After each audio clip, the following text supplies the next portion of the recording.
Saludos y bendiciones para todos y todas. Una vez más, estamos acá en esta su escuela teológica integral reformadora, número 15.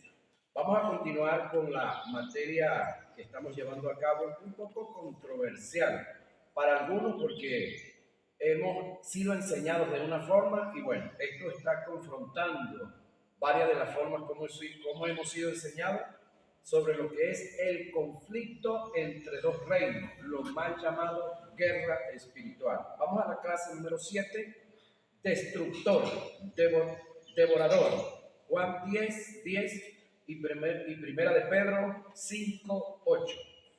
El término destructor o devorador se aplica al sujeto que solo espera la oportunidad más precisa para, en una forma súbita, producir el más grande de los daños, en una forma determinante.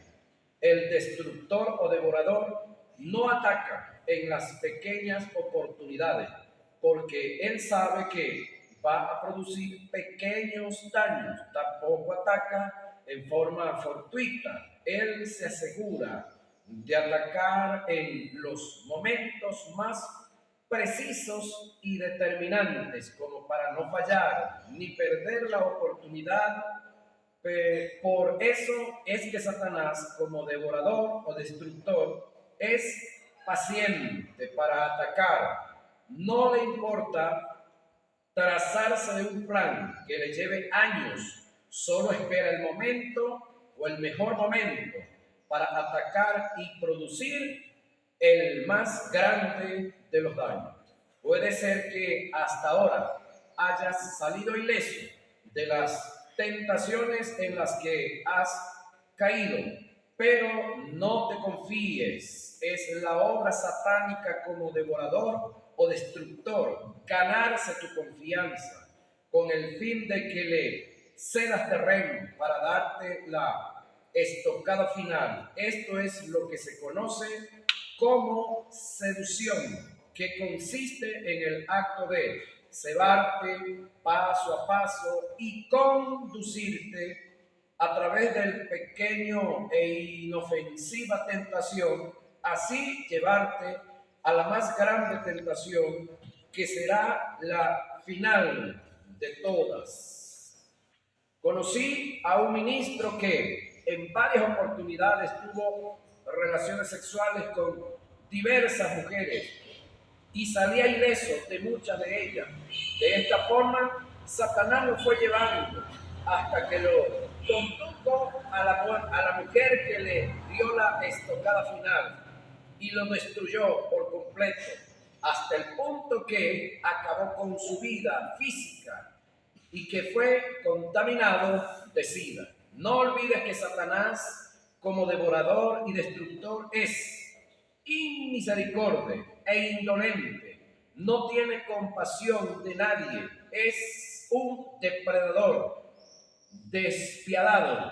El ejemplo más claro lo tenemos en la vida de Sansón, quien en varias oportunidades salió ileso, entrando en un jugueteo con el pecado, hasta que se presentó la más grande de las oportunidades y Satanás no tuvo misericordia ni compasión de él y lo destruyó. Mi consejo es: no juegues con el diablo, que él no está jugando contigo. Resístelo y no hagas caso a sus ofertas. Acusador es este animal también. Zacarías 3:1. Según Apocalipsis 12:10, Satanás ya no tiene autoridad para llevar acusaciones de los cristianos delante de la presencia de Dios, porque tenemos un abogado que nos defiende y un sumo sacerdote que es Cristo, a la diestra del Padre. Sin embargo, él maneja la acusación desde varios ángulos. Se encarga de acusar a Dios con el creyente, la iglesia con la iglesia, y causa acusaciones internas en el cristiano. ¿Cómo es que acusa a Dios con el creyente? cuando usted y yo estamos en diversas acciones, en diversos desarrollos, en los cuales no salen las cosas como yo las estoy pidiendo, entonces viene Satanás a acusarnos con Dios. Cuando hay pleitos entre hermanos, entre congregaciones, ahí está Satanás produciendo acusaciones entre hermanos y entre congregaciones, entre parejas. Ahora, acusa a Dios con el creyente. ¿Cómo así? Dicen los hermanos que viven del otro lado del puente Simón Bolívar. En esta área, Satanás va a tratar a través de dardos o pensamientos de hacerte dudar de la integridad de Dios, dándote ciertas informaciones negativas de la bondad de Dios para tu vida. Con dichas informaciones, su tarea es confundir o acusar o causar conflictos en la mente hasta el punto que termines cuestionando y dudando de Dios. Mi consejo como maestro es: ante una palabra que se reciba de Dios, no se opina, ni se cuestiona, ni se duda, solo se cree y se obedece. Aunque no lo entienda, personalmente he tenido que orar por enfermos estando enfermo y ver cómo Dios los sana mientras que yo sigo enfermo. Aunque con el tiempo Dios me ha sanado, sin embargo, aunque no entiendo la situación, nunca dejé de creer que Dios es el sanador. Hay tres cosas por las cuales yo debo creer en Dios. Por lo que Él es, tiene que ver con su naturaleza. Por lo que Él ha hecho, esto tiene que ver con su palabra. Por lo que Él ha dicho, sí, esto tiene que ver con su palabra. Y por lo que Él ha hecho, esto tiene que ver con su obra.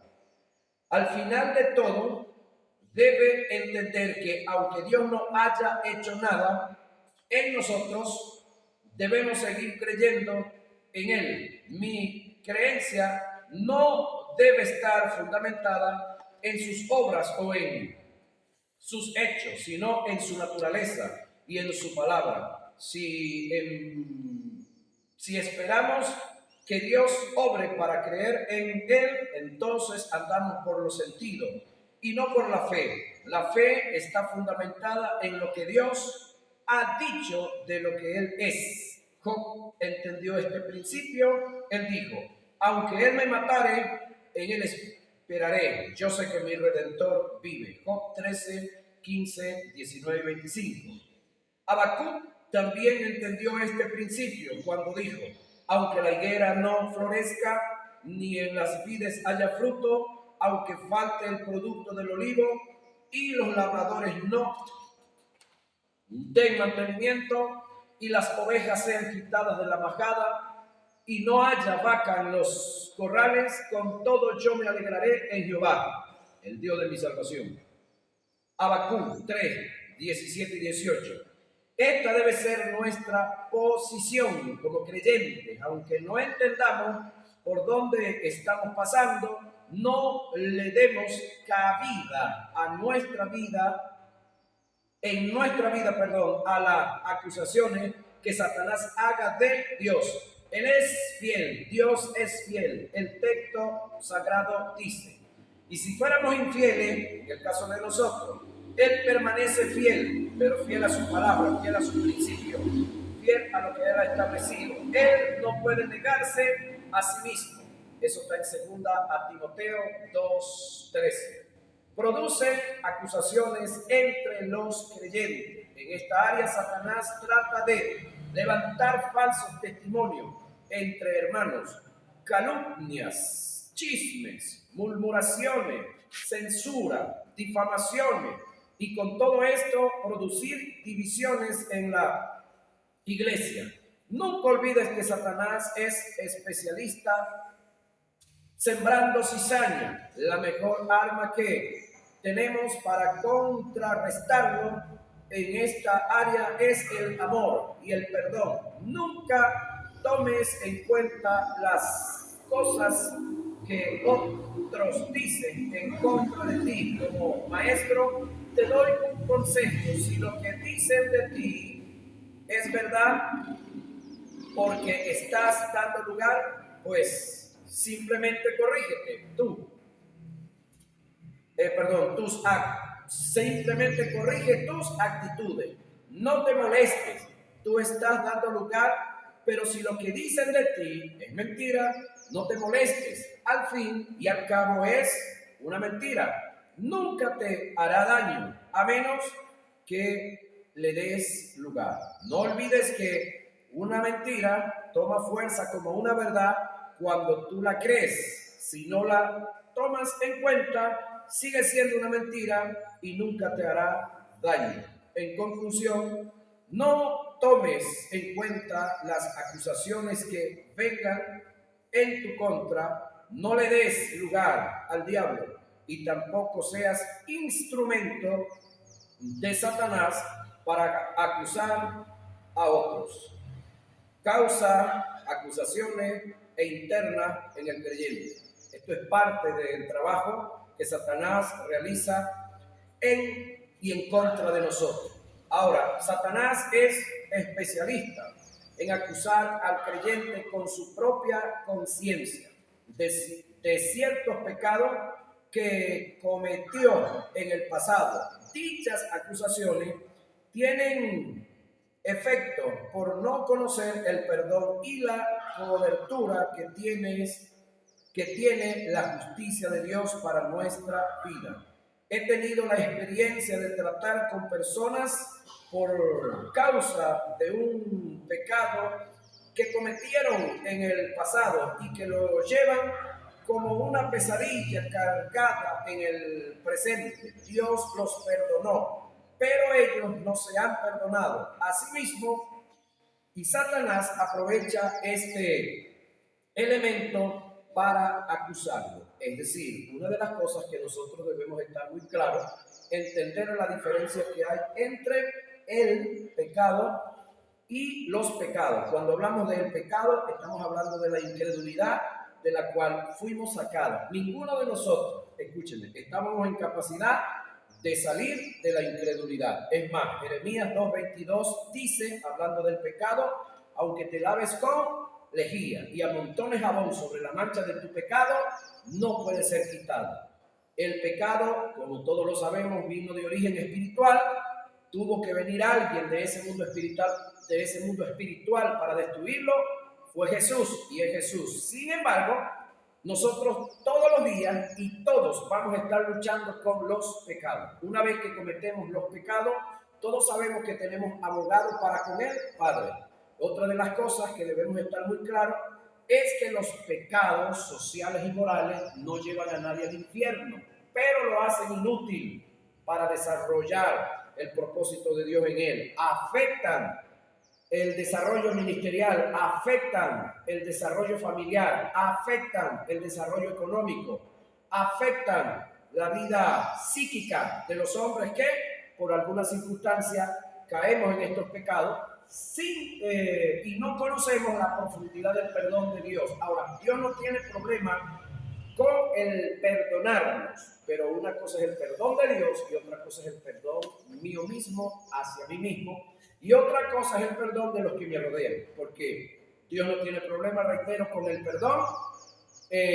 A veces algunos de nosotros, cuando profundizamos en las Sagradas Escrituras, pues estamos claros, no tenemos problema con el perdón, pero estamos rodeados de una gentica, ¿sí?, de algunos hermanitos de nosotros que no conocen el amor de Dios, que están muy lejos de lo que es el perdón de Dios. Entonces ellos se encargan de convertirse en buzos espirituales, es decir, de los pecados. Dice la Biblia que Dios los lanza ¿a dónde? A lo profundo del mar, y no se acuerda más de ellos. Pero tenemos algunos hermanos que supuestamente amigos de nosotros que hace 3 años hicimos X cosas y nos los están recordando, ¿eh? Se convierten en unos usos espirituales para lo malo. Pero en esos 3 años que pasó, nosotros nos guardamos y hicimos 100 cosas buenas, pero se recuerdan de una sola mala y se olvidan de las 100 buenas que hemos hecho. Entonces ahí es donde usted y yo, hermano querido, nos tenemos que aferrar a la Escritura, cada día profundizar y abrazarnos del amor de Dios. Y cuando el diablo se ponga a recordarnos nuestro pasado y nos fastidie la vida y nos fustigue la vida, entonces recordémosle su presente ese animal. ¿Qué le espera a él? Es decir, ¿cuál es el futuro del diablo y de los demonios? No les espera nada bueno. Entonces creo yo que si usted les recuerda el futuro, bueno, lo van a dejar molestar, pero usted y yo tenemos que abrazarnos duramente a la Escritura, a la palabra. ¿Sí? Cada día. No aceptar las acusaciones internas que vienen a nosotros. Nunca olvides que ante la presencia de Dios nunca hay una segunda oportunidad para pedir perdón por los pecados o por la reincidencia de un pecado. Es decir, cuando decimos que no hay una segunda oportunidad, estamos diciendo que si ya usted le pidió perdón a Dios por un pecado que cometió y reconoció que usted había cometido su pecado, ya Dios lo perdonó. Amén.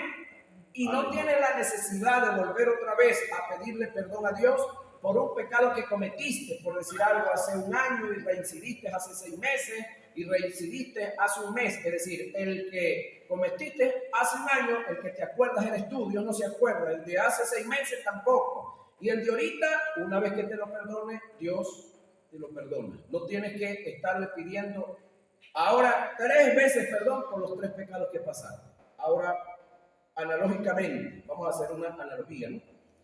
Usted se comió un pan en una panadería hace un año. Fue hace 6 meses y se comió otro. Y llegó ahorita y se comió uno. ¿Usted va a pagar los 3 panes o va a pagar el único que se comió? Ajá, entonces, ¿por qué sí tenemos que estar pidiéndole perdón a Dios por los pecados que ya Él perdonó? ¿Es que acaso no creemos que Dios nos perdonó los que habíamos cometido? ¿Por qué no llegamos a la panadería y pagamos todo lo que ya hace tiempo nos comimos, ¿verdad? Porque no somos tontos. Pero a veces en lo espiritual caemos en ese enredo. ¿Estamos claros, verdad? Amén. Ok, entonces seguimos avanzando. Cada vez que vengas a la presencia de Dios para pedirle perdón por un pecado, para Él, estamos hablando de pecados sociales y morales, para Él es la primera vez que vienes. De las demás, Él no se acuerda. Dios no acumula pecado, siempre y cuando. ¿Siempre y cuando qué? Siempre y cuando usted no esté enredado en raíces de amargura. Porque cuando usted y yo caemos en raíces de amargura, resentimiento, entonces la comunión con Dios se rompe, sigue la relación, usted sigue siendo hijo de Dios, pero la comunión se rompe. Es decir, por ese tipo de pecado de resentimiento, por no perdonar a otro que le hizo algo a usted, entonces usted acumula un pecado. De ahí en adelante, todos los pecados que usted cometa, Dios no se los puede perdonar. ¿Sabía eso? Está registrado en la Biblia. Eso lo vimos cuando vimos la fe. Y cuando estés orando, perdona. Porque si tú no perdonas las ofensas que te hicieron, Dios no puede perdonar a usted desde el momento que usted almacenó raíces de amargura, rencor contra alguien. Es decir, se rompe la comunión, la intimidad, sigue la relación, usted sigue siendo hijo de Dios, pero el perdón se trunca, se tranca cuando usted no perdona a otro. Porque de la misma manera que nosotros fuimos perdonados en el espíritu, tenemos que perdonar en el área del alma a los que nos ofenden. ¿Sí? Entonces, esto le da respuesta hoy a usted y a mí cuando un texto por allá en la Biblia dice: y cuando le perdonen los pecados a los demás les serán perdonados, y cuando se los retengan los pecados, no dice el pecado. Entonces tiene que ver con los pecados que cometemos nosotros entre nosotros. ¿Sí? Entonces cuando yo digo y hago algo que Rafaelito se permite ser ofendido y entonces él se molesta, se engorila contra Octaviano Torres de repente ni siquiera sabe. Entonces el deber de Rafaelito es buscar a Octaviano y decirle: Octaviano, mira, dijiste, hiciste tal cosa y esto me molestó, esto me indignó. Sin embargo, ¿quién fue el que se indignó? Él. ¿Quién es el que está molesto? Él. ¿Quién tiene que perdonar? Él, no yo, porque yo no tengo nada en contra de él. Pero católicamente es: él me ofendió, tiene que venirme a pedir perdón. Católicamente. Pero evangélicamente, cristianamente, no dice: si tu hermano peca contra ti, Ve y busca.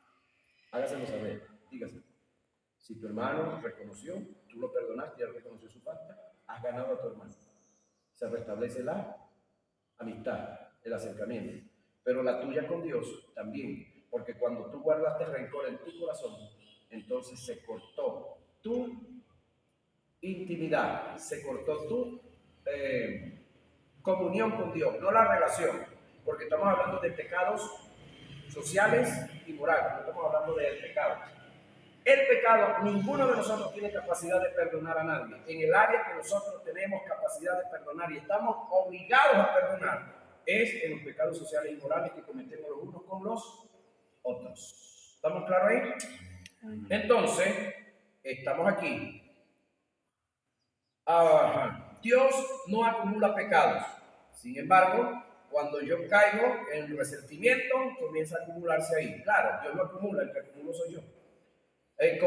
Confesado. Él los perdonó. Toma en cuenta esta verdad. Por muy degradante y bajo que sea el pecado en el cual hayas caído, que de paso no existen, todos son igualitos, la sangre de Cristo te limpia de este pecado y el perdón de Dios siempre estará a tu favor. Ahora, pregunto yo, ante Dios, ¿qué es más sucio, qué es más degradante? ¿Que un hombre se acueste con una mujer que no es su esposa o que dos hombres tengan relaciones sexuales entre ellos dos? ¿Qué es más sucio para Dios?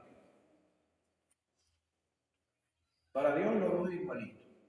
Para nosotros sí, nosotros le hemos puesto tabulador a eso, porque, fulano cayó con una mujer, bueno, eso es normal, si fue con una mujer no hay problema.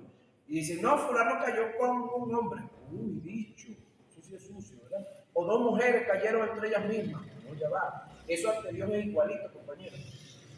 No, que fulano anda en chisme y el otro mató, ya va, ¿cuál pecado es más grave? ¿El que mata o el que pegó el chisme?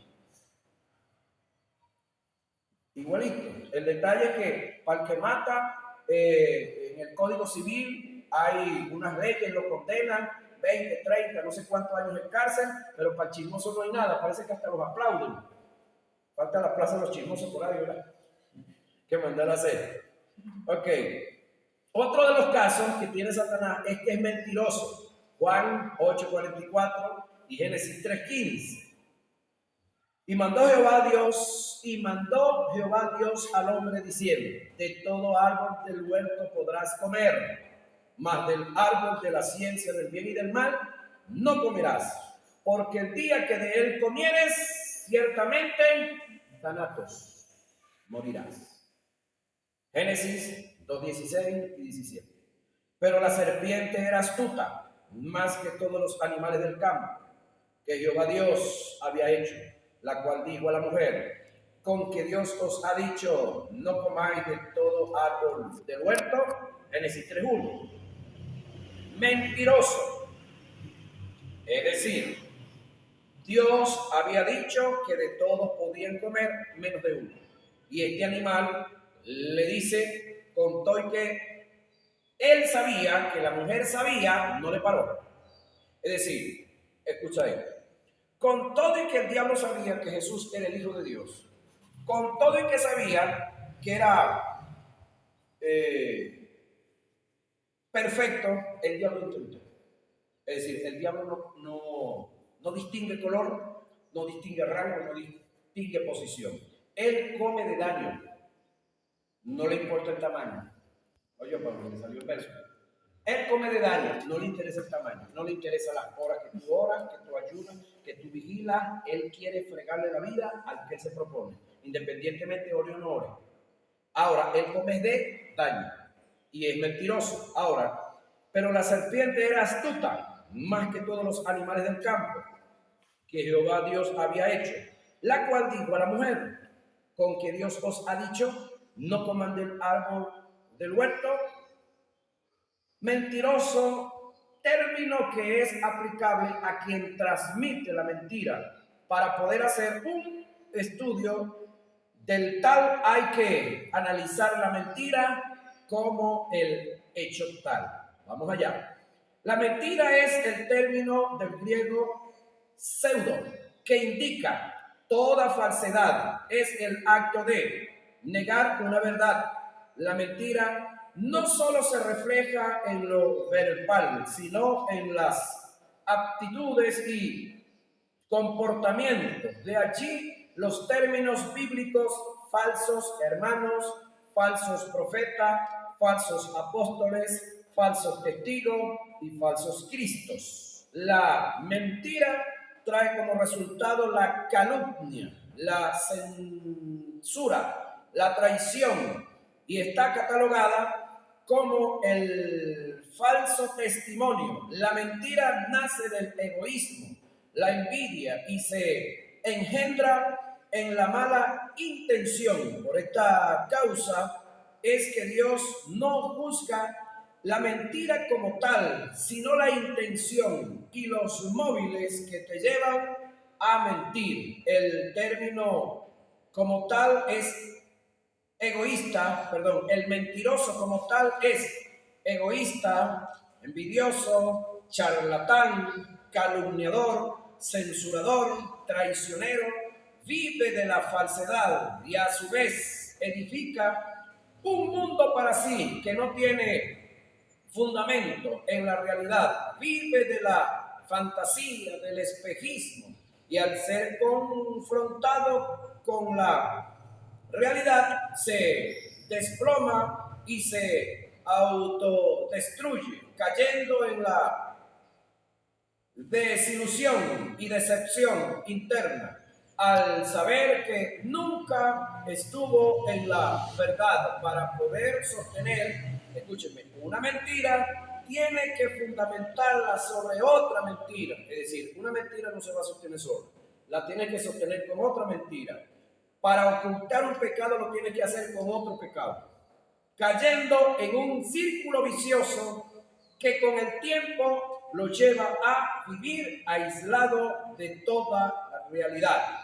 El mentiroso pierde toda credibilidad y con ello su reputación, perdiendo el prestigio y la confianza de quienes lo rodean, hasta el punto de que perderá el favor de ellos. De allí la importancia de siempre andar con la verdad. No importa lo que tengamos que perder, si andamos en la verdad ante los ojos de Dios, no hemos perdido nada, absolutamente nada. Pablo en Efesios 4:25 dice: desechando la mentira, habla verdad. Ahora me llama la atención esta expresión de Pablo.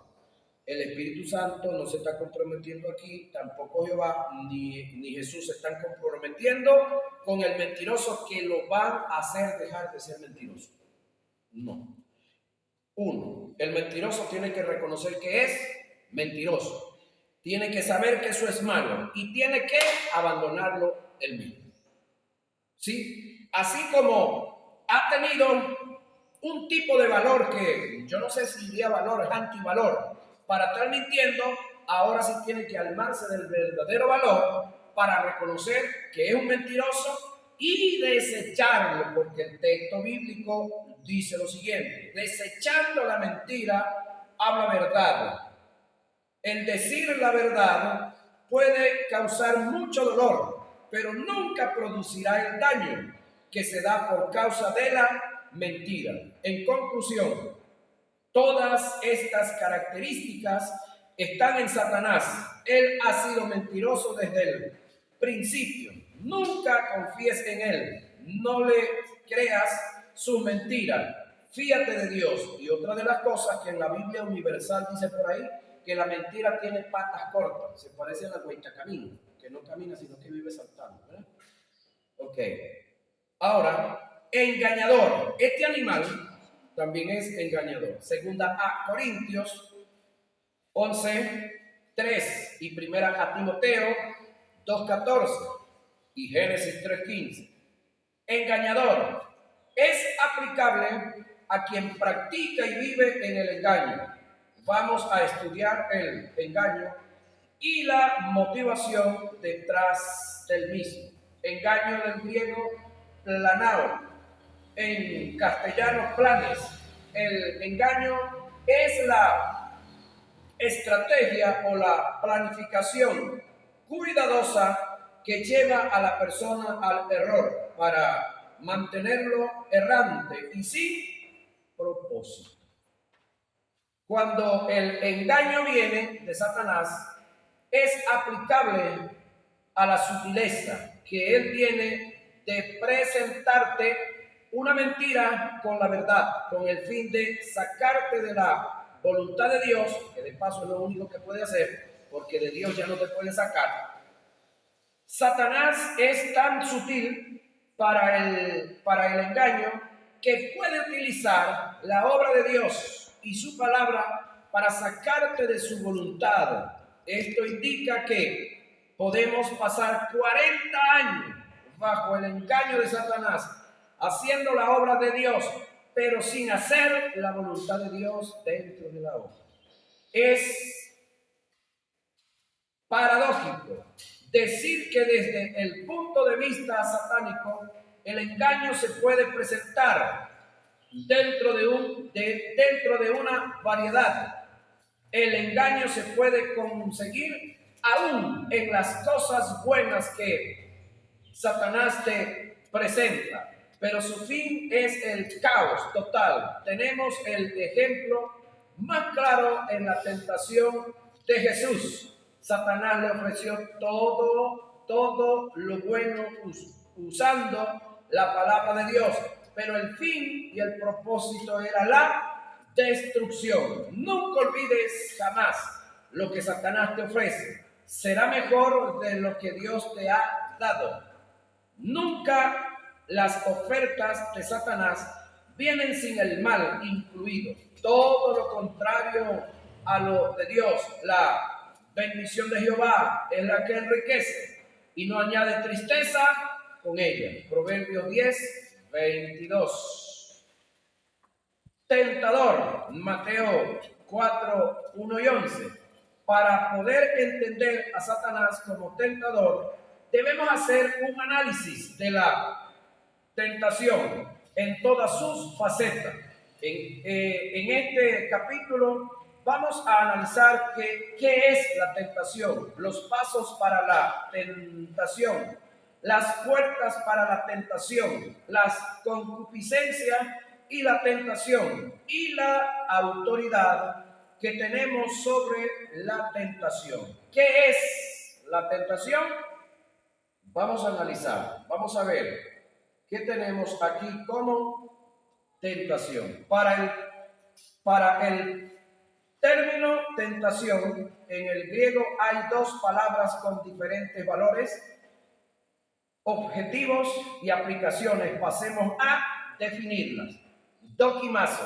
Este término es utilizado para hacer referencia a la prueba que viene de parte de Dios, no con la finalidad de destruirte, sino de hacerte ver la falta de madurez que tienes en el área donde se te está probando. Es decir, la mayoría de nosotros, cuando estamos pasando por X tentación, nos sentimos así como muy aludidos, nos sentimos como agobiados y muchas veces decimos esta expresión: hermano Pedro, Dios me está probando, hermano Pedro. Dios me está probando, hermano Pedro, para conocerme. Ya va, ¿dónde está la omnisciencia de Dios? Es que tiene que probar a Junior para conocerme. No prueba Dios a Rafaelito para conocerlo, Dios lo conoce. Dios prueba a Rafaelito para saber. ¿Para saber qué? No, para que Rafaelito sepa a dónde tiene que meter estantillo nuevo, a dónde tiene que templar las cuerdas, a dónde se le reventó la cerca y por ahí se le están metiendo los chivos. Entonces, Dios nos prueba para que nosotros nos conozcamos, no para Él conocernos, porque Dios nos conoce. Dios sabe que hará Rafaelito con 20 millones de dólares. Eso lo sabe Dios. ¿Estará preparado para eso? Dios lo sabe. Él, yo creo que ni siquiera ha pensado su vida cómo será con $1 millón de dólares. Ahora, nosotros todavía no nos conocemos. Usted no sabe qué haría usted, que usted vaya por la vía, se le apaga la moto Entonces de repente se despicha y de repente ven que sale del monte un león de esos que tiene la cara más y la melena que el monte. Y se viene hacia usted. Usted no sabe qué va a hacer todavía. Usted no se conoce. No nos conocemos todavía. Ahora, Dios sí nos conoce. Entonces, Dios no nos prueba para conocernos. Ahora, la prueba de Dios, el doquimazo, es algo parecido a lo que hacemos aquí cada 2 meses, que hemos estado haciendo. Los escritos ahí, el escrito en la mano, leemos, revisamos. Yo estoy viendo a ver hasta dónde lo que yo les dije aquí, hasta dónde ustedes lo están asimilando, hasta dónde ustedes han superado, han mejorado el conocimiento para pasarlo a la otra materia. Así trabaja Dios.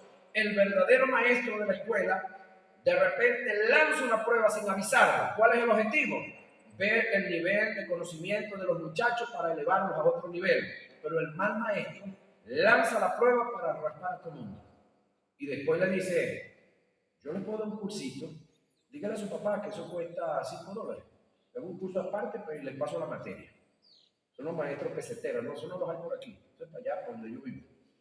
Ahora, es decir, la tentación es probar el carácter de la persona con el propósito de fortalecer su vida, exponiendo los defectos latentes en su carácter, a fin de que puedas madurar y al descubrir la inmadurez, Dios pueda ascenderte y promoverte en el reino hacia mayores bendiciones. Una vez que superemos la prueba, una vez que nos demos cuenta en el área que andamos mal y nos corrijamos. Ahora, esa es la prueba doquimazo que viene de parte de Dios. Ahora viene la otra prueba, el término peirazo.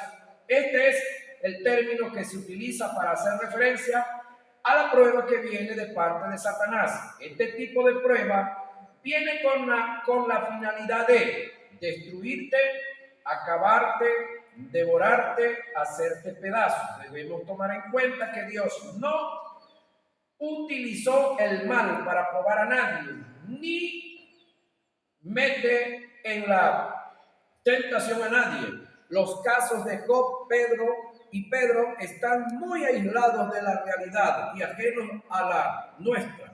Nunca te compares con gente que tuvieron en otra dispensación.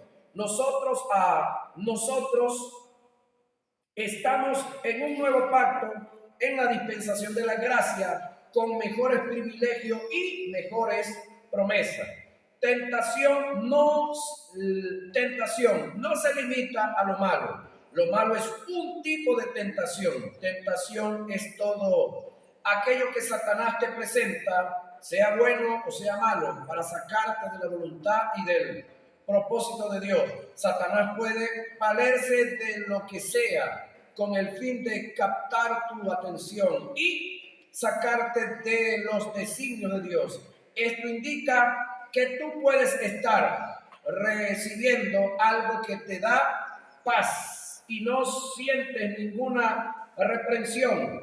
Y con todo eso no es de Dios, sino es una oferta que Satanás te hace en una forma muy sutil.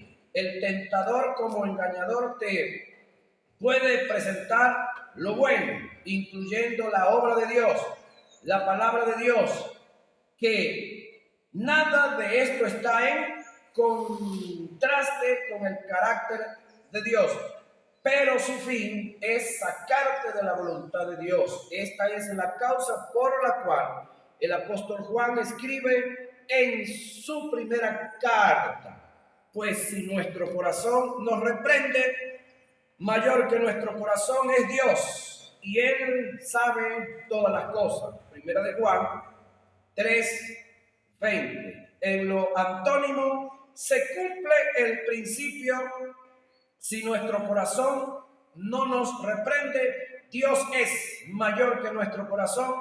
Él escudriña todas las cosas.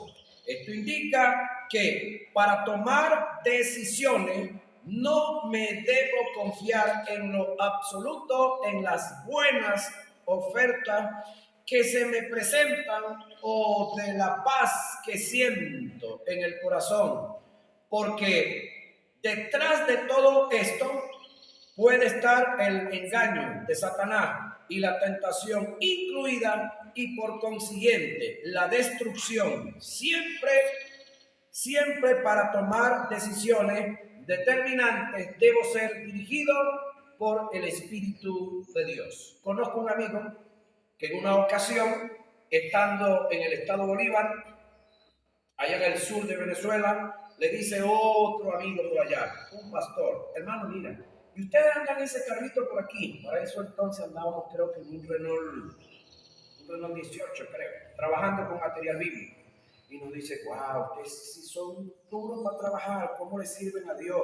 Chicos, ustedes merecen algo mejor. Ustedes no creen que merecen ustedes tienen varios años trabajando en esto. Ustedes no creen que merecen surgir un poco más. Yo les puedo echar una ayudadita. Estamos hablando de un pastor que de paso era pastor militar, estaba recientemente COPEFAN. Resulta que, ¿y cuál es la oferta? Bueno, yo les puedo colocar aquí, en el estado Bolívar, 1 kilo de oro, que usted se lo lleva. Lo venden en Caracas o lo venden en Tucaca, 1 kilo de oro. ¿Y cuánto cuesta eso? Bueno, yo se lo coloco aquí en 45 millones de bolívares, y ustedes nada más que en Caracas lo colocan de una vez, facilito, 80. Y si lo suben un poquitico más a Tucaca, pues allá lo tienen de hasta el 90 millones. Wow, qué pensado, ¿verdad? Yo hasta planifiqué. Yo dije, bueno, yo recibo esto aquí, alquilo un taxi, me muevo de aquí al Tigre, le digo al tipo que me deje en el Tigre en cualquier lado, alquilo otro taxi que me deje en Pueblo del Guárico, ahorita en Valle de la Pascua, y de ahí alquilo otro taxi que me lleve a Maracay, y de ahí a Caracas otro taxi, y decir, para despistar, ¿no? Claro, hay que pensar, y si en las alcabalas me consiguen, me revisan. Ese es uno. Ok, la otra es, ¿a quién yo le iba a vender eso si no conozco nada? Más o menos me iban a dar los pistas. El otro detalle está, Pablo, que ok, ponle que al primer negocio te entregan tus 80 millones. ¿Sí? Te marcan y te mandan. Puede que no lo hagan la primera vez, pero en una segunda, en una tercera. Y si tú pides que te lo depositen en la cuenta bancaria, cuando vean esa maceta de depósito en tu cuenta, no te van a investigar. Eso es a los políticos que están en conchupancia con los banqueros que no los investiguen, pero porque el tonto de nosotros que le vean un montón de eso y que de repente uno se cede y cada 15 días estemos viendo eso, ya va. Lo otro, el oro venezolano, nosotros, las personas naturales, estamos en capacidad de comprar y vender. Personas naturales, no, ni las personas jurídicas, eso es exclusivo del Estado. ¿Era mala la oferta? No. Nos iban a quedar 15, 20 millones de bolívares. ¿Eso es malo? No, es buenísimo. Pero ya va. Cuando al otro lo descubren, no, prefiero seguir vendiendo afiches, nunca nos han atracado, nunca hemos tenido problemas con nadie y tranquilito. Aquí estamos, sirviéndole al Señor. Tranquilamente.